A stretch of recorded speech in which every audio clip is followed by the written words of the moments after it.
Kamu masih bingung kenapa pasanganmu berubah drastis ketika pacaran dan menikah?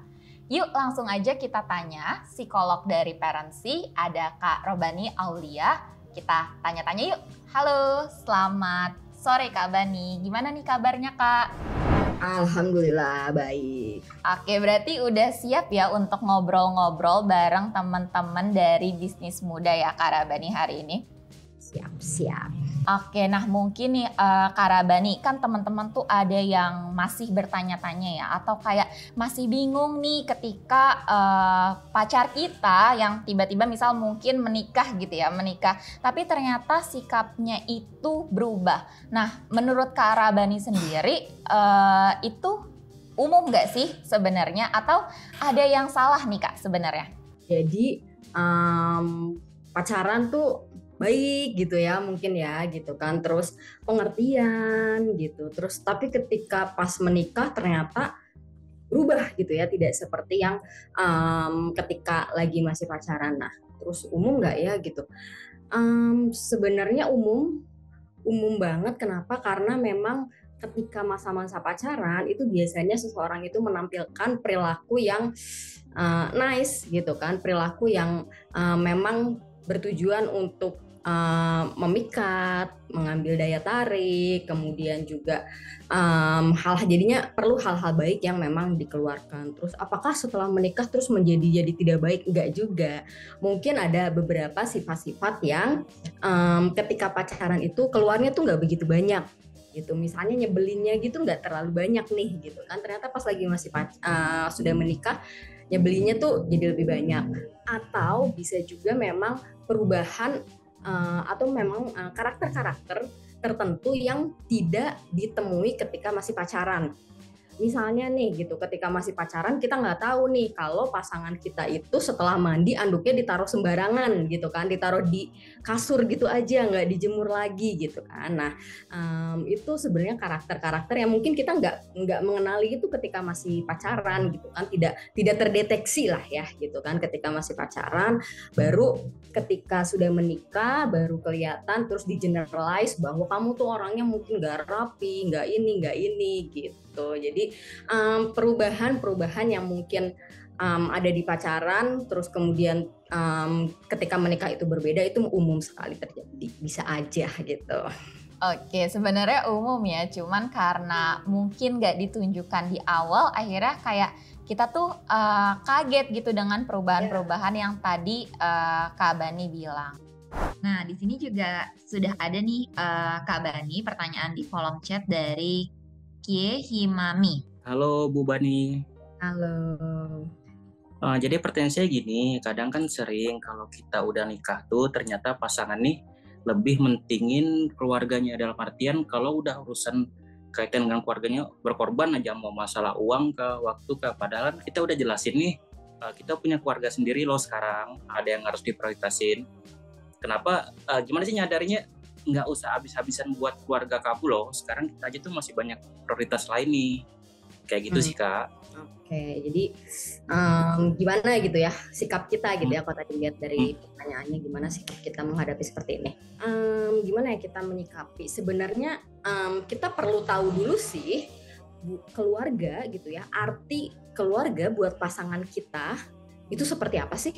Ada yang memang keluarga buat pasangannya itu, buat kita sendiri itu adalah hal yang memang nomor satu gitu kan, dibandingin pasangan kita. Ada yang memang dia melakukan itu karena itu sudah jadi tekanan gitu, dia sudah terbiasa dari kecil untuk melakukan itu, jadi dia tidak bisa lepas dari kondisi-kondisi seperti itu. Jadi kita perlu tahu dulu, kita perlu lihat akarnya seperti apa, kenapa dia terlalu berkorban gitu. Tapi setelah itu kita juga perlu ajarin dia untuk membuat batasan.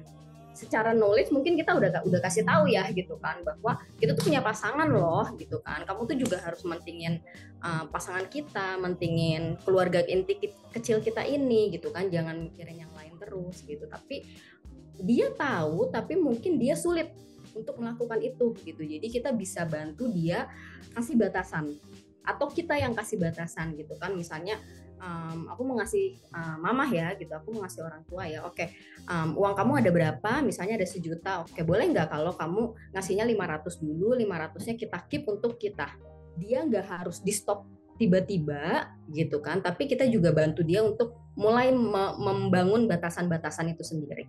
Kalau sampai udah dilakuin tapi belum bisa juga, itu bisa kita bawa buat diskusi ke psikolog nggak ya? Bisa banget gitu, karena tadi balik lagi, kalau kita yang melakukan sebagai pasangan biasanya kita akan lebih banyak pakai perspektif kita, asumsi kita gitu kan. Ya soalnya buktinya kamu waktu ini kayak gini, buktinya waktu ini kayak gini gitu. Jadi mungkin pasangannya juga pressure gitu untuk mengungkapkan sebenarnya tuh apa sih yang dia rasakan gitu. Jadi perlu banget juga pihak ketiga nih, kalau memang udah kondisinya udah sulit untuk diselesaikan secara berdua. Boleh banget nih Kak Gita untuk share pertanyaannya langsung ke Kak Bani. Assalamualaikum Kak Bani. Waalaikumsalam. Izin tanya, ini lepas banget sih sebenarnya pertanyaan aku tentang komunikasi tadi ya. Sikap pasangan dalam menyikapi masalah, apakah dia slide gitu aja atau memang bisa ngobrol gitu kan di tingkat. Nah, gimana caranya kalau ternyata kita dan pasangan tuh punya sifat yang keterbalikan tadi itu Kak, yang satu pengennya dituntasin saat itu juga, yang satu lebih ke flight gitu, jadi ya udahlah dibiarinin aja nanti juga selesai gitu. Nah itu gimana caranya biar kita tuh bisa sama-sama kondusif pas ada masalah, dan gimana caranya kita bisa neken ego masing-masing gitu kan, jadi nggak terus-terusan kita kayak ngerasa gue terus sih yang harus dengerin lu gitu. Sebenarnya ketika bertengkar gitu, kita perlu namanya resolusi konflik gitu. Salah satu dari ciri-ciri resolusi konflik adalah kita tahu kapan waktunya untuk time out gitu. Tapi time out itu beda ya sama flight ya. Kalau flight itu ketika ada masalah, dia kabur, dia nggak mau coba selesaiin lagi. Ini perlu nih, kalau dua-duanya berbeda, sebenarnya kalau yang pertama berarti time outnya udah pengen cepet-cepet time out gitu ya, ngedengar pasangannya ngomong sedikit tuh kayaknya udah ya gitu kan. Kita sebagai pasangannya ntar dulu orang belum selesai. Jadi perlu ada kompromi, kita bahas dulu sampai segimana nih, sampai sejauh mana. Misalnya kita bahas dulu 25% dari masalahnya. 25% dari masalahnya nggak selesai, ya udah time out dulu. Kasih waktu berapa lama? Gitu, bukan malah jadi hal-hal yang memang jadi nggak selesai juga permasalahannya gitu. Jadi itu perlu juga tuh dilatih. Kalau berarti tadi yang latihannya tadi itu pas belum ada masalah yang memuncak gitu ya Kak? Atau gimana tuh cara latihannya? Time out itu ya ketika lagi berantem gitu, lagi panas kondisinya gitu. Jadi pas lagi emosi kita udah panas, gini, ketika emosi panas kadang permasalahan itu sebenarnya nggak dibahas. Yang dibahas itu kemungkinan masa lalu, kejadian yang pernah sama, atau hal-hal emosi lainnya yang ujungnya nanti jadi bikin sakit hati gitu. Jadi kondisi panas itu kondisi di mana kita udah saling ingin menyakiti pasangan satu sama lain.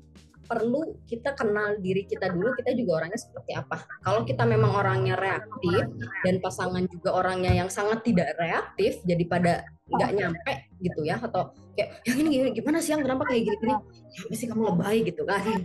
Jadi nggak sampai nih, nggak deliver nih pesan kita gitu. Kita yang nenangin diri kita sendiri, baru kita ngobrol nih sama pasangan. Perlu banget nih buat aware juga ya sama diri kita sendiri. Emosi kita nih seperti apa sih? Wah, menarik banget nih pembahasannya bareng Kak Bani. Jadi ternyata salah satu kunci supaya kita itu bisa langgeng dengan pasangan adalah komunikasi ya Kak. Oke, nah itu dia Bemers pembahasan kita tentang membangun pernikahan yang langgeng bersama tim dari Parency. Buat kamu yang pengen juga nih dapat support system ataupun belajar bareng komunitas kita, just join komunitasnya di link yang ada di description box ya. Sampai jumpa di Women Story selanjutnya. Dadah!